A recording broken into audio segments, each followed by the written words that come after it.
తెలంగాణలో ఉన్నటువంటి కాంట్రాక్టర్లకు గావచ్చు, బిల్డర్లకు గావచ్చు, అలాగే కొంతమంది ప్రజాప్రతినిధులకు, మాజీ ప్రజాప్రతినిధులకి గుండెల్లో గుబులు పెట్టిస్తున్నటువంటి హైడ్రా. సో, హైడ్రాకు సీఎం ఫ్రీ హ్యాండ్ ఇవ్వడం అనేది జరిగింది.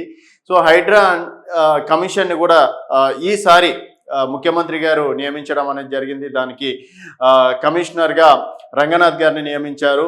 సో, ఎక్కడైతే అవినీతికి గురైనటువంటి స్థలాలు ఉంటాయో, లేకపోతే కబ్జా చేసినటువంటి స్థలాలలో భవనాలు అనుమతులు లేకుండా భవనాలు కడతారో అంటే వాటిని ఒక్కసారి మనం అంటే డైరెక్ట్గా కూల్చేయచ్చు.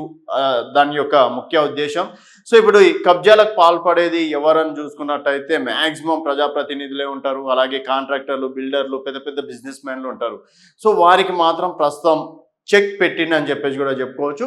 సో హైడ్రాకు సీఎం ఫ్రీ హ్యాండ్, కూల్చివేతల పైన ఆఫీసర్ల నుంచి వివరాలు, దానం నాగేందర్ మీద కేసు పైన కూడా చర్చ, అలాగే హైడ్రా డెసిషన్స్ కు ముఖ్యమంత్రి సపోర్టు, అక్రమ నిర్మాణాల కూల్చివేతలపై ఎలాంటి ఒత్తిళ్లకు లొంగవద్దని అధికారులకు సీఎం ఫ్రీ హ్యాండ్ ఇచ్చారని, అందుకే హైడ్రా దూకుడుగా పనిచేస్తుందనే అభిప్రాయాలు వ్యక్తమవుతున్నాయి.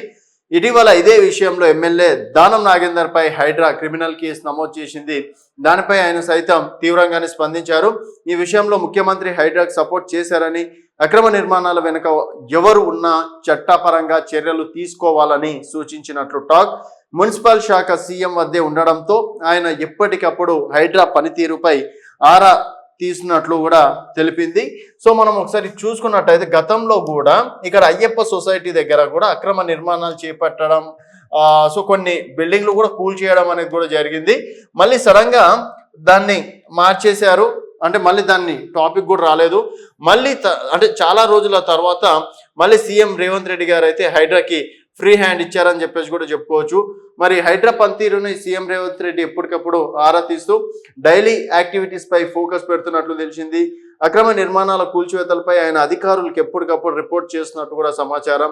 మున్సిపల్ శాఖ సీఎం వద్దనే ఉండడంతో ఆఫీసర్లు రిపోర్ట్ చేయడం కూడా ఈజీగా ఉందని, ఏమైనా అనుమానాలు ఉంటే సీఎం వెంటనే క్లారిటీ ఇస్తున్నట్టు తెలిసింది. కూల్చివేతలపై ఎలాంటి ఒత్తిళ్లకు లొంగవద్దని అధికారులకు ఫ్రీ హ్యాండ్ ఇచ్చారని, అందుకే హైడ్రా దూకుడుగా పనిచేస్తుందని అభిప్రాయాలు వ్యక్తమవుతున్నాయి. ఈ మధ్య కాంగ్రెస్ లో చేరిన బీఆర్ఎస్ ఎమ్మెల్యే దానం నాగేందర్ పై హైడ్రా క్రిమినల్ కేసు నమోదు చేసింది. దీనిపై దానం సీరియస్ గా రియాక్ట్ అయ్యారు. అయితే ఈ వివాదంలో సీఎం హైడ్రా అధికారులకు సపోర్ట్ చేశారని కాంగ్రెస్ లీడర్లు చర్చించుకుంటున్నారు. అక్రమ నిర్మాణాల వెనుక ఏ పార్టీ లీడర్లు ఉన్నా చట్టపరంగా చర్యలు తీసుకోవాలని సూచించినట్టు చెప్తున్నారు.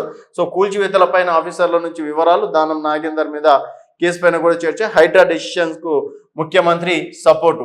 సో హైడ్రా కమిషన్ వచ్చినప్పటి నుంచి దాదాపు ఇప్పటికీ ఒక 20-25 భవనాలు కూడా కూల్చేయడం అనేది జరిగింది.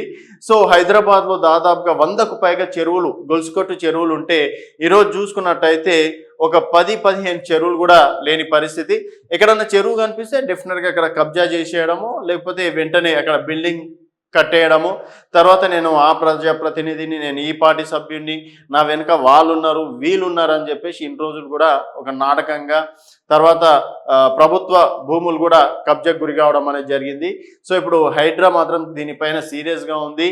ఈవెన్ రంగనాథన్ గారు కూడా ఈ విషయం పైన సీఎం చెప్పినా కూడా మేము వినము, సో అంటే నాకు ఇచ్చినటువంటి అధికారాన్ని నేను దుర్వినియోగం చెయ్యను, సో చివరి వరకు కూడా నేను ఈ విషయం పైన పోరాడతా, ఎవరు వచ్చినా కూడా నేను మాత్రం వెనక్కి తగ్గే ప్రసక్తే లేదని చెప్పేసి కూడా ఆయన చాలా ఇంటర్వ్యూలో చెప్పడం అనేది జరిగింది.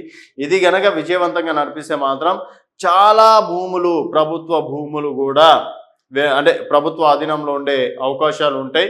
మరి ఈ విషయం పైన మాత్రం బిల్డర్లు, కాంట్రాక్టర్లు, బిజినెస్ మ్యాన్లు కూడా, అలాగే కొంతమంది మాజీ ప్రతినిధులు కూడా, ప్రస్తుత ప్రజాప్రతినిధులు కూడా మరి ఈ విషయం పైన సీఎం గారు ఏదో ఒక డిసిషన్ తీసుకుంటే బాగుంటుంది అన్నట్టు కూడా సీఎం గారి దగ్గర తీసుకెళ్లారంట. సీఎం గారు మాత్రం ప్రస్తుతం దీనిపైన మాత్రం సీరియస్గా ఉన్నారు. ఎవరు చెప్పినా కూడా వినకండి, మీ పని మీరు కానియండి. అలాగే దానం నాగేందర్ కూడా దీంట్లో ఇన్వాల్వ్ అవ్వడం, సో దానం నాగేందర్ పైన కేసు పైన కూడా వారు ఫుల్ సపోర్ట్ చేసినట్టు, అంటే హైడ్రాకి ఫుల్ సపోర్ట్ ఇస్తున్నట్టు కూడా తెలుస్తుంది. సో మరి హైడ్రా అనేది కూడా అంటే కొన్ని రోజులు గతం ప్రభుత్వంలో కూడా కొన్ని రోజులు ఈ విధంగానే నడిచినాయి, తర్వాత మళ్ళీ ఎక్కడికక్కడ బంద్ కావడం అనేది జరిగింది.